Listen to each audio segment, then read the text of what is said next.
Hi everyone. I'm very happy to speak a few words today because let me introduce myself, K. Lalita Parameshwari, and I've got around 10 years of administrative experience in the corporate sector, after which past 10 years I've been in the education field in academic teaching. So the main advantage I found is because of my knowledge in the corporate sector, whatever subjects I handled, being in the commerce department, whatever subjects I handled, I was able to correlate with the experience that I've got in the corporate sector, because a few years I was in the marketing, few years I was in administration, I was in the accounts department. So almost all areas, whatever subjects we learn in commerce and MBA, all those things I have got exposure, practical experience. So I used to handle the classes with so much of enthusiasm that I'm able to bring my experience to the classroom. And I am also happy that most of the students have given so much of positive feedback about my class, because my classes were very unique. I was not always focusing on completing the portions or on completing the syllabus. My focus was to make them understand it practically. I always insist my students to learn the concepts thoroughly and to learn it with enthusiasm, and also to master which area in the corporate sector they will be able to apply the skills and how far it will help them and in what way they can make a difference as compared to the others. So that is what is required, because if you look at the job market at present, lot of competition is existing. There are so much of struggles, especially when there is a vacancy in a very reputed firm. What happens? When there are only a countable number of vacancies in those companies, there will be lakhs of candidates. The students' academic knowledge is not sufficient for them to be successful in the corporate sector. Then what is most importantly required is a flexible mindset. They should have a flexible mind where they are prepared to learn. They are prepared to come out of the comfort zone. They may be excellent performer in the college, but what happens in the corporate world, the entire process is different. And if you look at the culture that is prevailing in an organization, it differs from one organization to another. You may be having a few years of experience in one firm, and you might have hold a very good position, you might have hold a very good reputation in that firm. Just because of that, you cannot develop ego and just enter another organization with the same mindset, because the culture, the processes may differ from one organization to another. So as a student or as a fresher in a job, or even if you are an experienced person, when you shift from one organization to another, you should have a flexible mindset where you are open to learn new things. And during your process, during your employment in the organization, suppose you come across a situation, come across a challenging situation where you're finding it difficult to find a solution, you should be frank enough to ask anybody in the organization. According to the rules prevailing there, you can get it clarified. That is nothing wrong. If you don't know, accept it and just tell them, I'm finding it difficult, I'm finding it challenging, and just learn from that. That is one attitude that the corporates were competing for the same. So, and the time that they spend for the interview is very few minutes. The HR managers, because they are coming across so much of lakhs of candidates, they are able to judge the candidate within a very short span of time. So within that short span of time, the students has to convince the interviewer. So in what way they can do? They should have good knowledge. Knowledge not in the sense of being thorough with the syllabus, being thorough with the examination point of view, but they have to be thorough with the concepts. Whatever they have learned, they should have a passion. They should be enthusiastic to explain those topics if somebody is asking them to explain. That is the way in which the students have to learn. These days, I don't know how many institutes are concentrating on approaching the students' education in that way. The learning and the teaching process has to be slightly aligned with in what way they can help them in the practical world. So, the students should be made to understand the concepts properly. With my experience, I was able to do that. I was able to bring the office while I explain whether it is production management, whether it is cost accounting, even if it is financial accounting, banking. So when I handle banking, I don't always speak about banks. I will also speak about in what way it is related to the corporate sector. What are the transactions that the business may have, banking transactions, how they should handle, who will be responsible.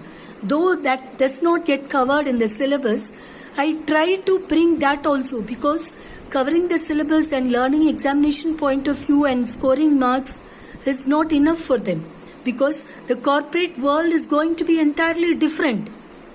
So this is what I have been trying to do in the past 10 years of my academic teaching.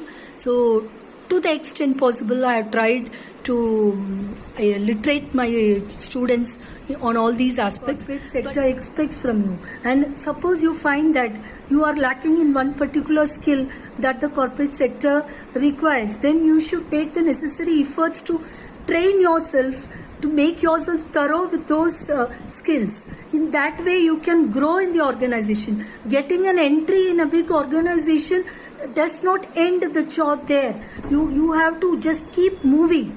Your hard work, your enthusiasm has to be a continuous process. As long as you are in the employment, you should be learning. It has to be a learning process, because every day new topics, new terms are introduced, new technology is introduced. So everybody, irrespective of whatever position they may be in, so the person who succeeds in the corporate sector, not only in the corporate sector, even if you are an entrepreneur, if you want to succeed in the long run, you should be prepared to learn new things. So if you develop, that is what is attitude that is required. That is the first and foremost attitude that you have to develop, a flexible mindset. Another important attitude is that don't belittle anybody. You see, all of us might have heard about teamwork. Teamwork is required. Presentation skill is required.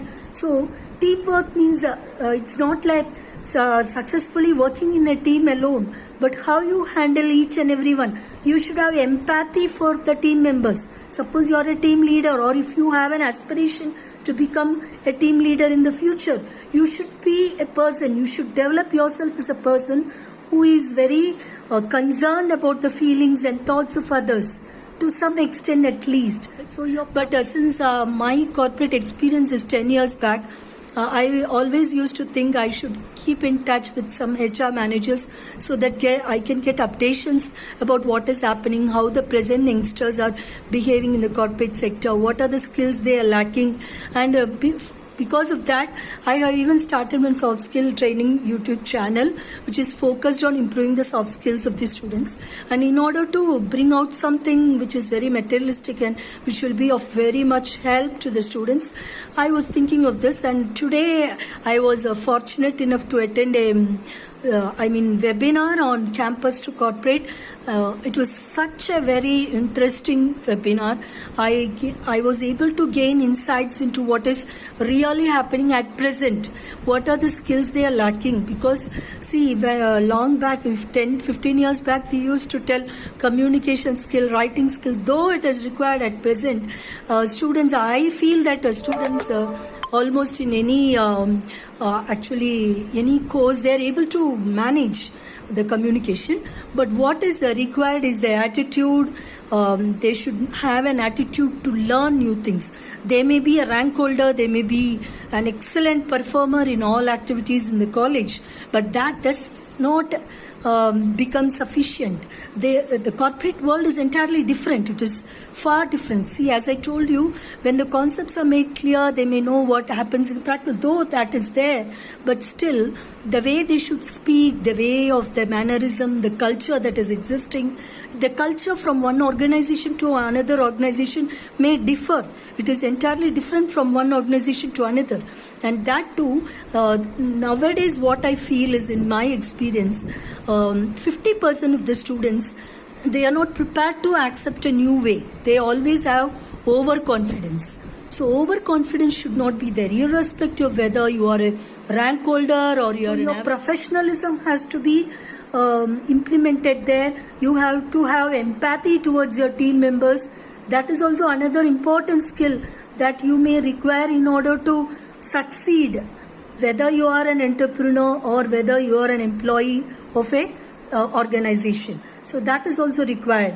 And above all, if you see presentation skills, don't have any fear inhibiting yourself. You may have a lot of inhibitions, lot of fear. You might have made lot of mistakes in the past, and you might have had a different experience. See, even if one of your colleague is making some mistake, you should not make fun of them in public.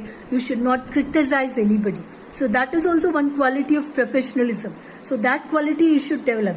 Suppose you are lacking in some skills, never bother about it. Don't make comparison. Rome was not built overnight. If you want to develop a skill, you will have to patiently take the necessary efforts. Just worrying about the lack of skill is not going to help you in any way. You have to take the efforts to improve that skill. So these are all the important aspects that you have to bear in mind when you actually get prepared to attend the placements and get an entry in the corporate world. And don't get satisfied with little. Suppose you get placed in a multinational company in the entry level, but still your enthusiasm level should continue. You should be a learner always, learn many things, and learn how you can get an upgradation in your career, how you can get a promotion, what is the necessary efforts that you should take to get promoted. Though it should not happen immediately, you should be patient.